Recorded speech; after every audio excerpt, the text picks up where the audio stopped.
The stage is set. A dimly lit therapist's office. 2 chairs facing each other. The air is heavy with unspoken fears. This is the world of Irvin Yalom, where the most profound drama isn't found in explosive arguments or high-stakes action sequences, but in a quiet, terrifying confrontation with one's own mortality. Most people, when they think of anxiety, picture a panicked mind racing with worry about tomorrow's presentation, an upcoming date, or a missed deadline. But for Yalom, this is just surface-level noise. The true, primal fear, the one that drives all others, is the fear of death. He uses a phrase that is both stark and beautiful. Staring at the sun. We know instinctively that we cannot look directly at the sun without being blinded. And for Yalom, we also cannot stare directly at the finality of our own lives without a deep, unsettling fear taking hold. It is this very act of avoidance that paradoxically creates our most gnawing anxieties.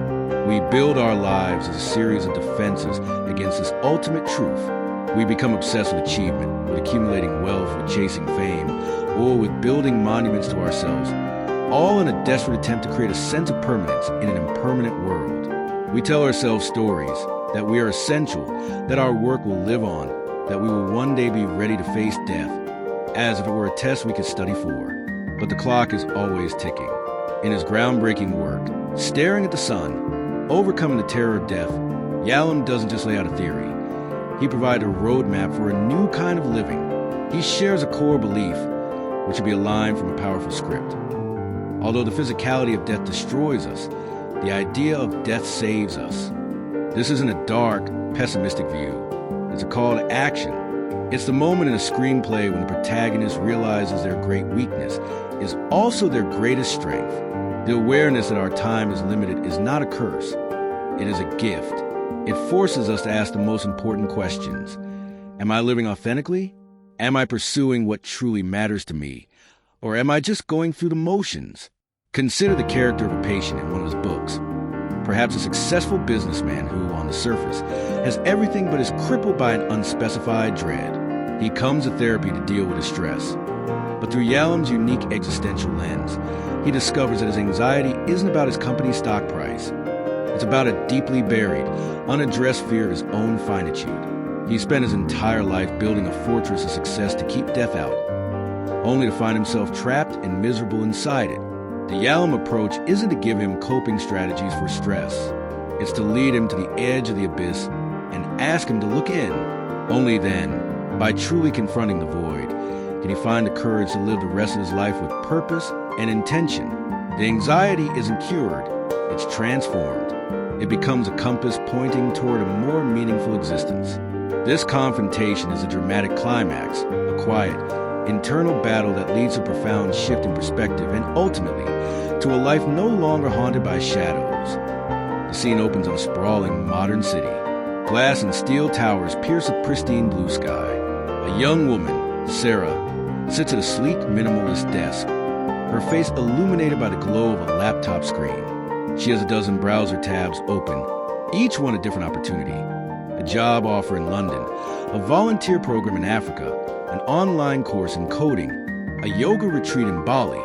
She has the world at her fingertips, and yet her shoulders are hunched, her jaw is clenched, and a single tear rolls down her cheek.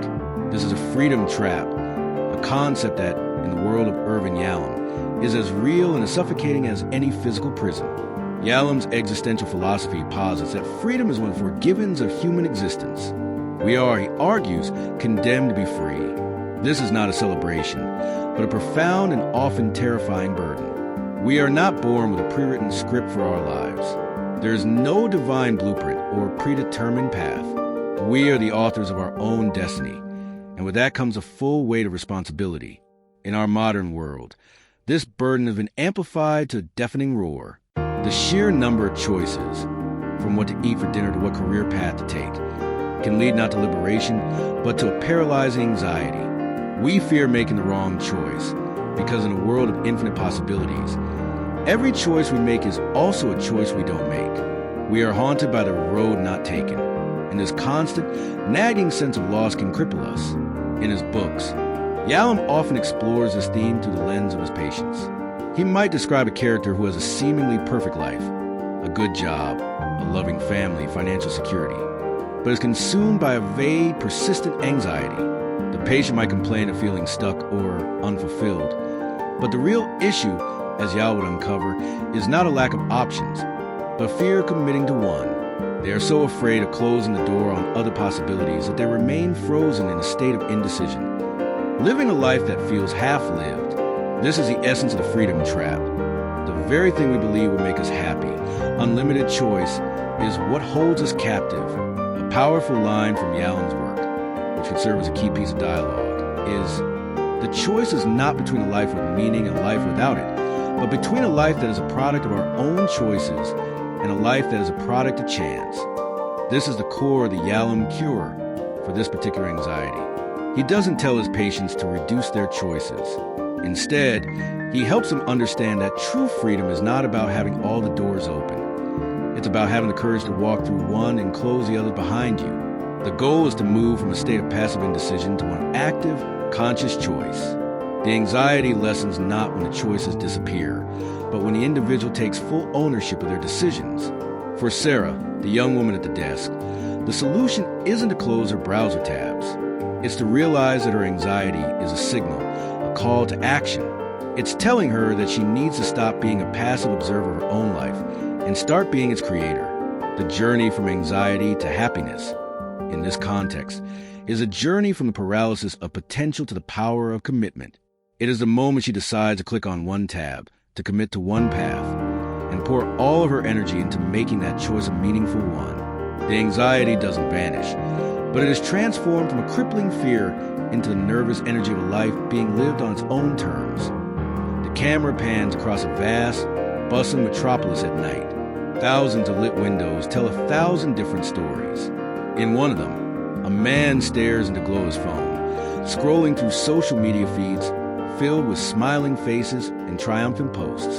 He has thousands of friends online, but he feels utterly alone. In another window, a woman laughs with a group of friends at a crowded restaurant. Yet later that night, she feels a profound emptiness as she walks home by herself. This is the central paradox of our time. We are more connected than ever, yet feel more isolated. This is a myth of loneliness, a misconception that Irvin Yalom masterfully dismantles. Yalom's work distinguishes between two kinds of isolation. The first is interpersonal loneliness, the familiar ache of not having enough friends, family, or partners. This is what most people try to cure with social gatherings, dating apps, or a new hobby. But Yalom argues this is just the surface. The deeper, more terrifying isolation is existential loneliness. This is a fundamental, unbridgeable gap between every human being. No matter how close we get to another person, we are always ultimately alone in our own consciousness. Our thoughts, our fears, our joys, they are ours and ours alone. This is not a tragic flaw. It is an inherent part of the human condition. A powerful passage from Yalom's book, The Schopenhauer Cure, describes this perfectly. It's a moment where the therapist, Dr. Yalom, is reflecting on his own practice.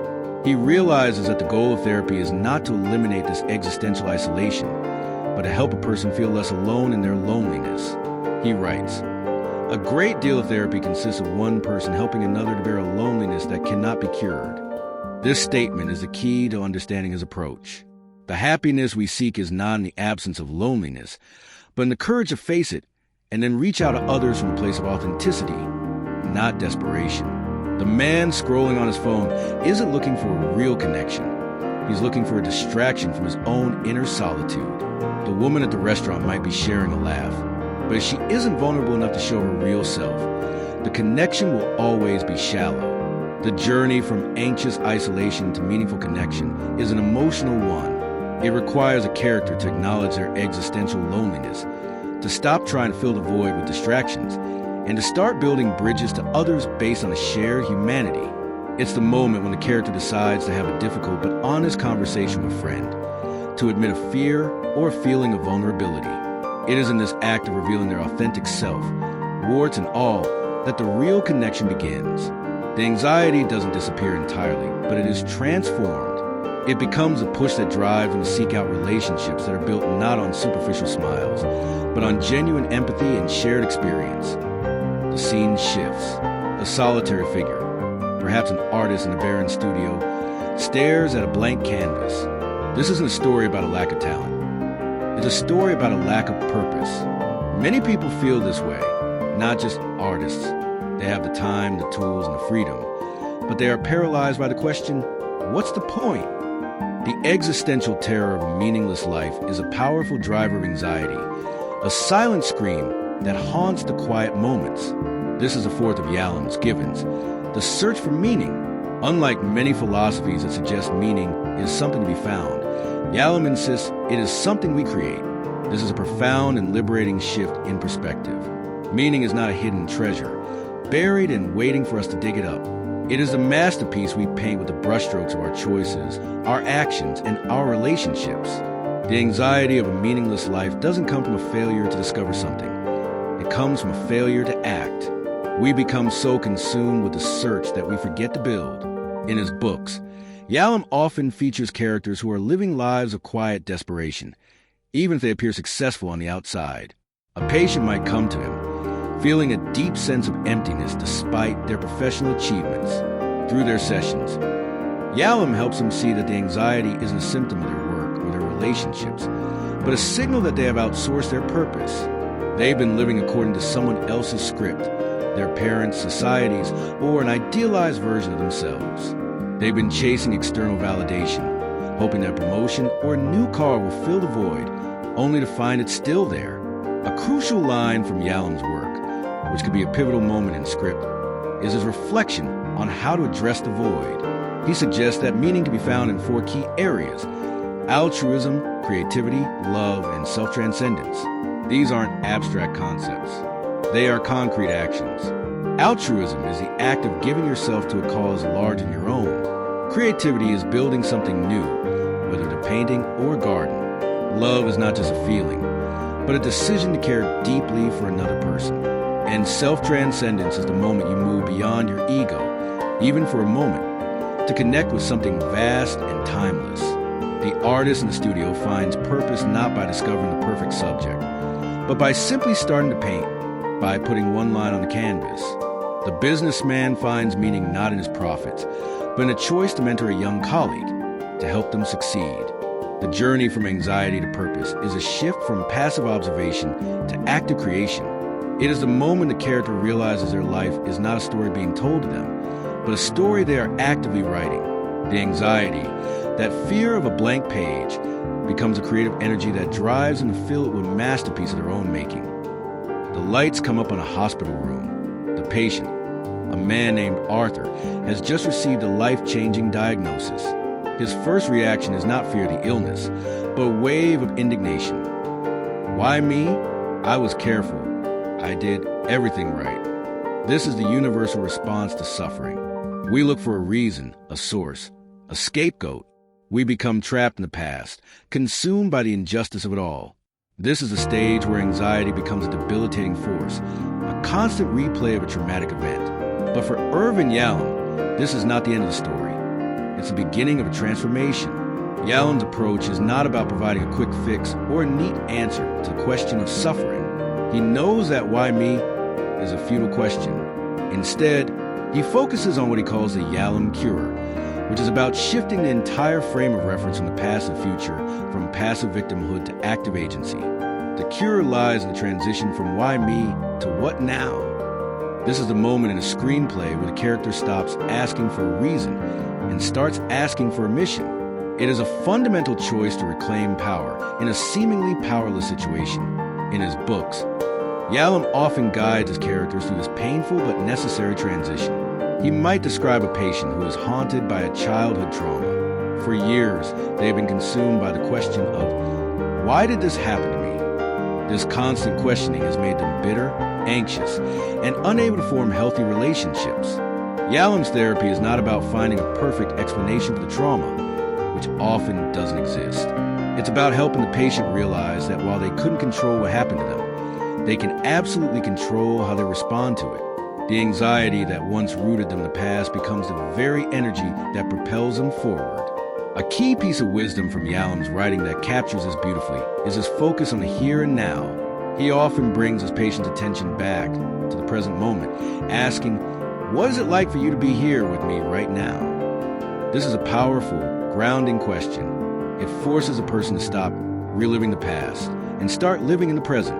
It helps them see that the source of their suffering isn't just a memory of what happened, but the active choice to continue to be defined by it. The anxiety is a tension between the person they are and the person they could be. For Arthur, the man in the hospital room, the Yalom cure is not about accepting his diagnosis without protest. It's about transforming his protest.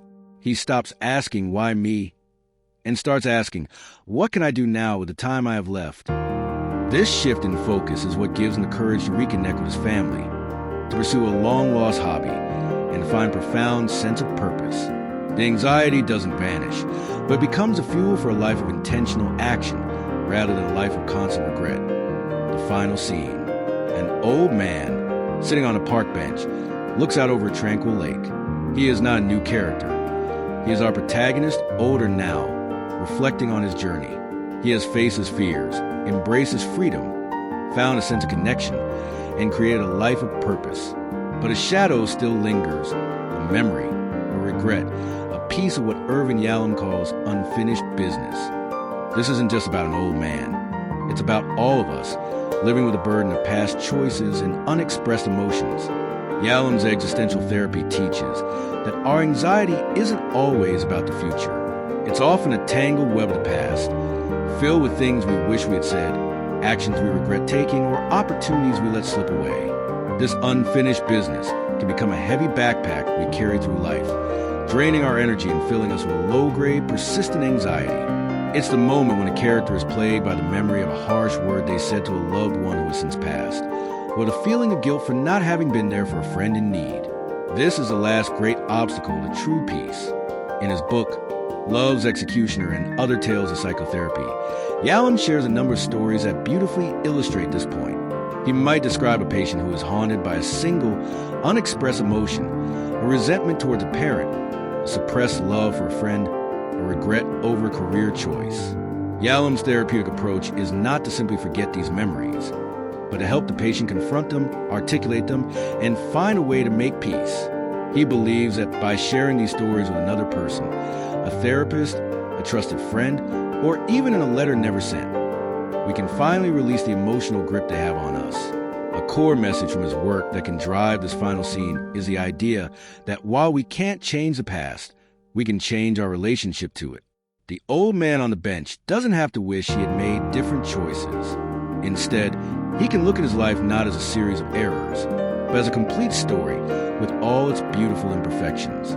The unfinished business is no longer a source of anxiety, but a part of his narrative. He can make peace with it not by erasing it, but by integrating it into a purposeful and meaningful future. He might write down his regrets, forgive himself, or simply sit with the emotion until it loses its power. The final moments of the story show our protagonist no longer at war with his past. The anxiety, that final ghost, has been laid to rest. He is not free of every worry, but he is at peace with the life he has lived and the choices he has made. He has learned that the key to happiness isn't a flawless life, but a life lived with authenticity, courage, and a deep sense of self-acceptance. The sun is setting over the lake, casting a warm, golden glow on the final, peaceful scene. Feeling the weight of life's big questions? Don't let them hold you back. Subscribe and hit the notification bell to join our journey into the minds of the world's greatest thinkers. Your path to a more purposeful and anxiety-free life starts here. What existential question are you ready to explore next?